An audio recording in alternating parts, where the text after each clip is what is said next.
Next up, at UFC Vegas 102, we got Vince Morales taking on Elijah Smith. Vince Morales, 16-8 in his career, 4-1 in his last 5. He's coming out that close loss to Taylor Lapilus in his UFC return. He's taking on Elijah Smith, 7-1 in his career, 5-0 in his last 5. He's making his UFC debut.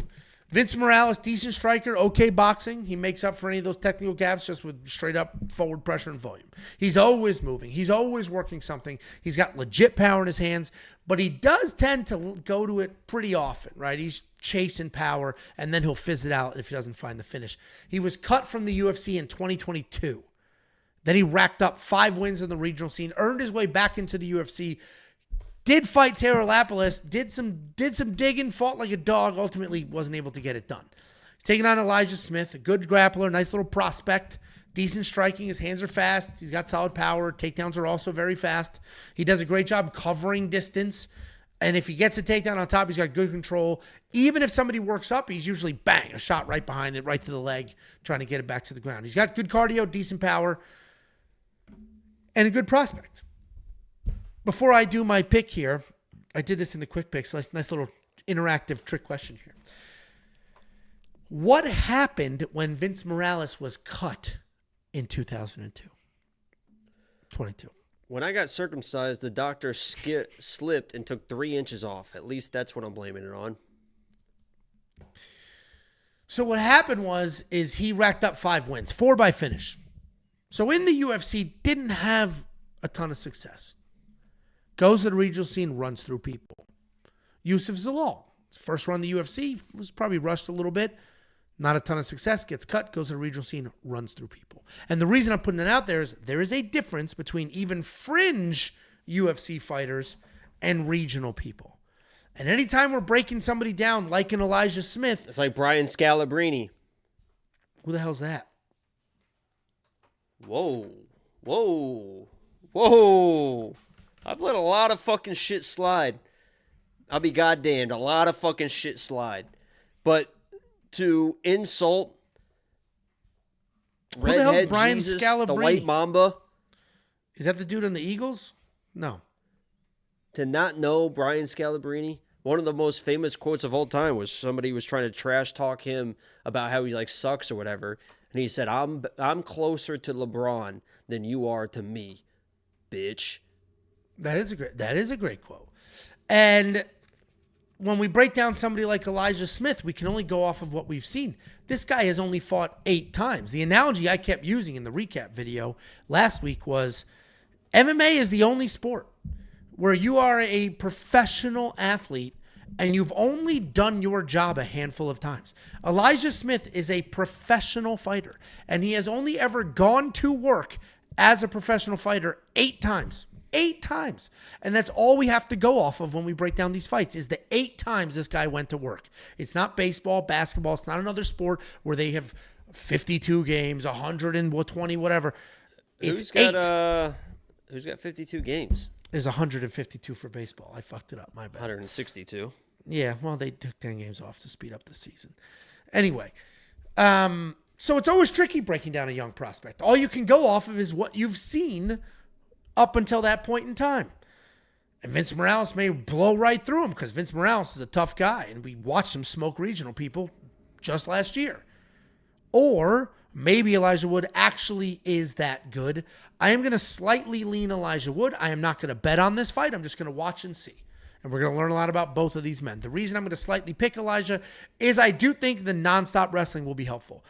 I think Vince might chase some power. Elijah can get a takedown. If Vince works back up, Elijah will have a single, go back to the ground. And I think that'll slow Vince down because I've seen Vince slow down before. That's the only reason I'm going to pick Elijah, but he wouldn't be the first UFC debut that's a bust.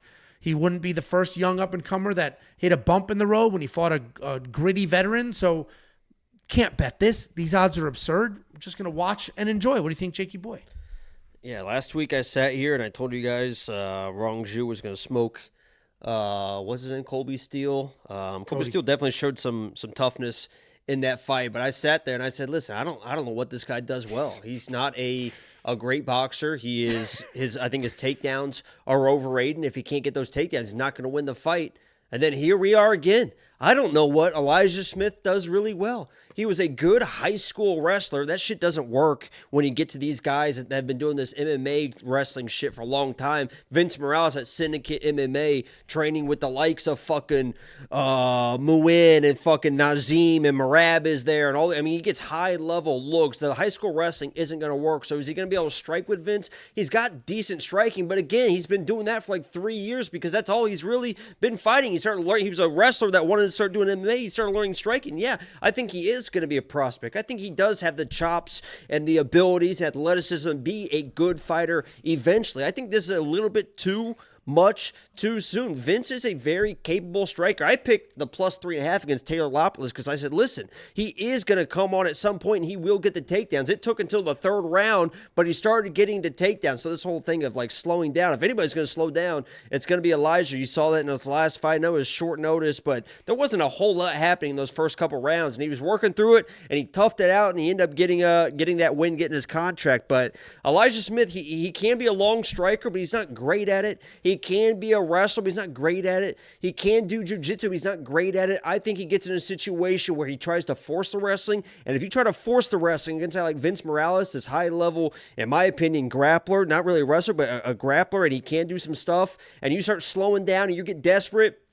I played Vince Morales. You can't fucking get this anymore, but it opened plus 1,300 for a submission. I would not be surprised in the slightest if this gets in the second or third round because Vince is not an easy guy to put out. This isn't some guy that's coming back that's got a bunch of finished losses. He's losing some good people, and he's back, and this is a great fight for him. I think Elijah starts getting desperate with the wrestling, and there's going to be a submission chance there for Vince. I got it for plus 1,300. I think it's plus 500 now because people start realizing what's going on, but I like Vince in this matchup. I just don't think there's anything that Elijah just does really, really well that Vince can't handle, and I think the experience takes over.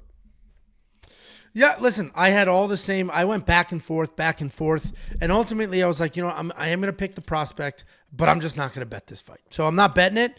But I was struggling. That I saw my deep dive research that I do was, I think it was like 7 weeks ago. It was like middle or late December. At Syndicate MMA, he was awarded, I think, team captain. Like, they voted him. It was like a unanimous decision for Vince Morales to be like the team of Syndicate, which there's a lot of fucking really good fighters at Syndicate. But when he accepted the award, he was like hobbling, and he mentioned his back. Like, his back was hurting. That was like 7 weeks ago. And it's like, I don't know if that was just like a day injury, or it didn't look like he had any training gear on. I tried to go through some pictures to see if I could see if he was training and stuff. I don't want to start any rumors. I'm sure he's fine. But, 7 weeks he's like hobbling with a back. It's like, okay, well, that's not the greatest thing to hear about, but I'm still going to ride with Vince here. Yeah, listen, I went back and forth on this, and certainly if I'm playing DraftKings Fantasy, I like his 7,100 more than the 9,100 on the other side because he is a dog. Like, okay, he lost to Taylor Lopoulos. Taylor Lopoulos is good. Really good. Yeah. Elijah Smith is not going to have the counter striking, the striking of it, Taylor, and I don't think he's going to have the takedown defense, even if Vince wants to try to have his own offensive wrestling. I mean, I guarantee he's been training with just as good wrestlers as Elijah Smith every day. So, if you want to unlock all the picks, the bets, the tools, everything else that we offer, the brand new event simulator, the artificial intelligence, literally everything that we do. Mike Hunt is wet for Angelo. It's only $10 for an entire month. We have no weird tiers. You don't sign up and then try to get upsold something else. It's not like, well, you got the bets for $10. If you want to add no add-ons, no tiers, no bullshit, $10 for a month. If you want to pay for a year, you get a discount. It's $100. You want to pay for a lifetime, it's $300 forever. WeWantPicks.com. Click Become a Member at the top. A couple super chatterooskies. The next Lennon, Jacob, back with the girl. I saw the Frenchie again. Dude, these people are fucking deep diving your life. Holy shit. You don't have to answer that if you don't want to. Thank you for the $1.99. Tony Begley, do you know MMA experts or Mayor Media Network? I only know. AJ's a fucking piece of shit. I know AJ. We've talked on the phone many times. I like AJ. Jacob doesn't because he ripped off Jacob's lock of the week for a period of time there. Like identical. Like same shit. It was an underdog, same edit style, like same everything. So Jacob doesn't like him. I've talked to him on the phone a few times. I like the kid. He was in a world loaded with haters, and I can only speak from my experience with him. Like A lot of people hated us when Jakey Boy and I showed up. We were new. We fucking grew immediately. Like, just, we figured out how to like monetize things. I'm Angelo. We want. That's not what it was and like. I was like, really? yo, it's your boy Jay. We smooth with it over here. Yeah, we're smooth with it over here. And today. Anyway, we got a lot of hate from not you guys, from the other people in this space. And we put out an olive branch. We're like, hey, we're building something here. If you guys want to come over and make a couple of bucks, I reached out to everybody. They all said no. Now, Artem, let's put it this way. Artem said yes. I'm not talking about Artem's finances, but I guarantee he himself, when you use his premium code, he's doing better than all the people that were here before us. AJ's the only person I talked to consistently that was like normal and supportive and like not a weird hater, just like a normal dude. So I personally like the kid, but he didn't take my content. He took Jacob's. And I don't know any of those other people. Wolf $, $5. Angelo, you and Jacob are the greatest YouTuber ever lived. Thanks for all your hard work. Wow, damn, Wolf. Appreciate it. Shit. In a world full of negativity, you get Wolf. Appreciate you, my man. Thank you.